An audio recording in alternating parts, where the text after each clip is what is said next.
Shalom, selamat sore ya bagi kita semua. Baik, saya akan membawakan sebuah renungan untuk kita semua di sore hari ini dengan judul manfaat firman Tuhan.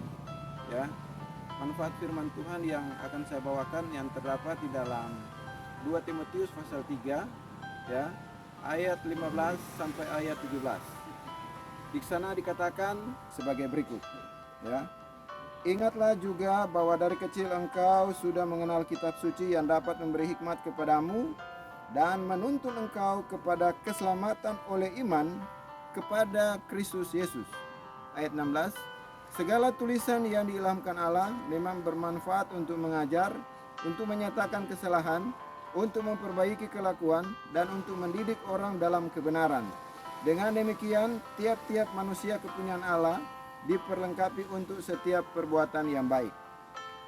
Baiklah saudara-saudaraku yang saya kasih dalam Tuhan kita Yesus Kristus, ya kita bersyukur di sore hari ini ya, cuaca meskipun agak mendung, tapi kita selalu harus bersyukur kepada Tuhan karena apa yang Tuhan buat itu adalah yang terbaik.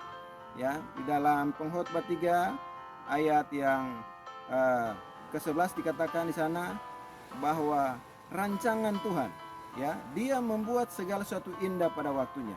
Bahkan Ia memberikan kekekalan dalam hidup manusia. Tetapi manusia tidak dapat menyelami, ya, apa yang dibuat Tuhan itu dari awal sampai pada akhirnya. Nah, mengapa perlu saudara dan saya memahami manfaat firman Tuhan?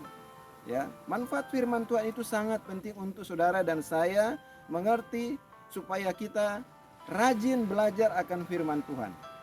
Yang pertama, ya, saudara bisa lihat di dalam 2 Timotius 3 ayat 15 ya, dikatakan di sana, ya.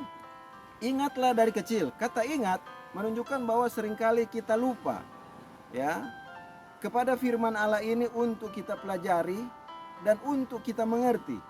Padahal itu sangat penting untuk keselamatan iman percaya kita. Yang kedua, memberikan hikmat, ya. Memberikan kepada kita hikmat supaya bagaimana kita hidup benar, hidup sesuai dengan firman Tuhan, ya. Kemudian kalau saudara baca di dalam ayat yang ke-16, ya, dikatakan di sana segala tulisan yang diilhamkan Allah. Artinya segala tulisan yang diilhamkan Allah, ya, yaitu semua firman Allah, ya, bermanfaat untuk mengajar. Yang pertama, yang kedua, untuk menyatakan kesalahan. Yang ketiga, untuk memperbaiki kelakuan. Dan yang keempat, untuk mendidik orang dalam kebenaran. Dan ayat yang ke-17 dikatakan di sana, dengan demikian, ya, tiap-tiap umat kepunyaan Allah diperlengkapi untuk setiap perbuatan yang baik.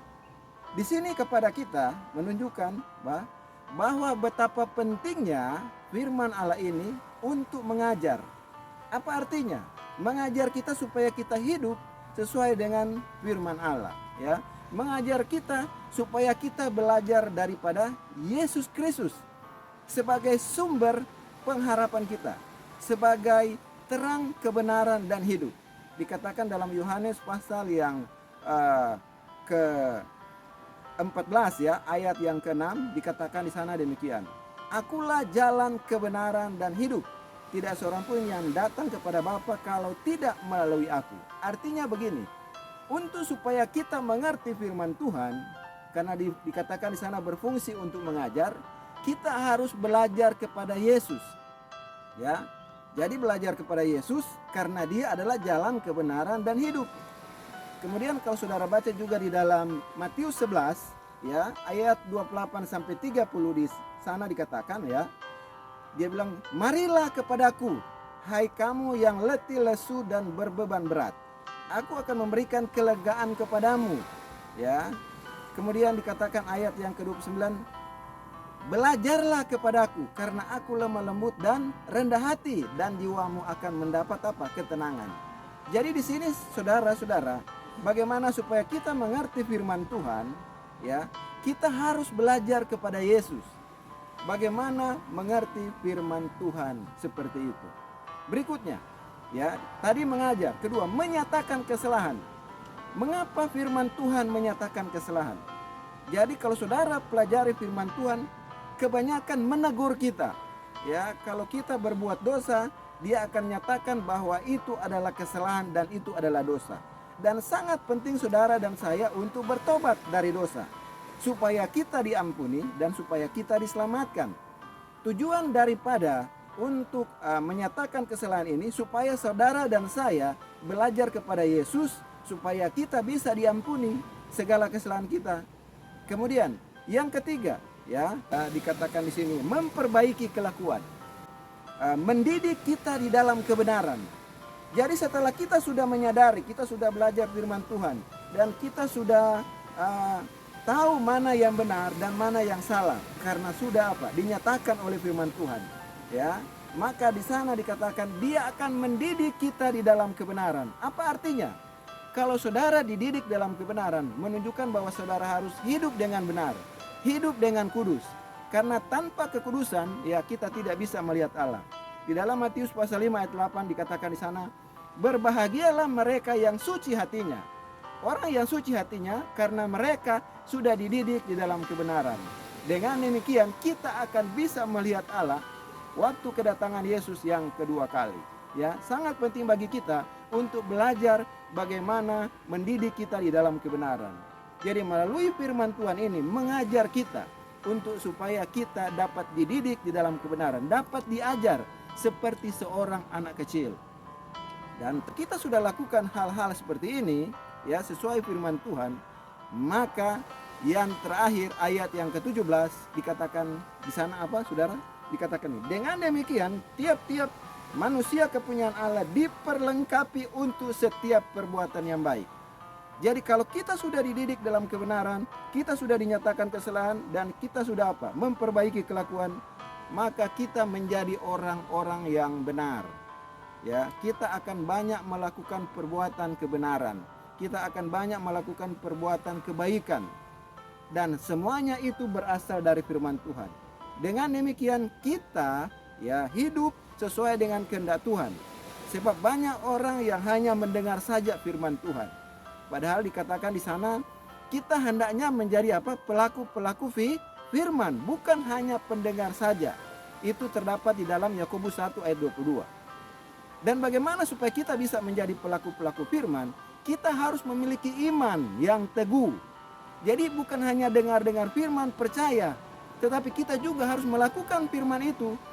Karena firman itu sangat bermanfaat bagi kita untuk mengajar, ya, untuk menyatakan kesalahan, untuk memperbaiki kelakuan, dan untuk mendidik orang dalam kebenaran. Ya, dengan demikian tiap-tiap manusia kepunyaan Allah diperlengkapi untuk setiap perbuatan yang baik. Jadi dengan demikian, untuk supaya kita bisa hidup benar, kita harus pertama memiliki iman. Iman yang bagaimana?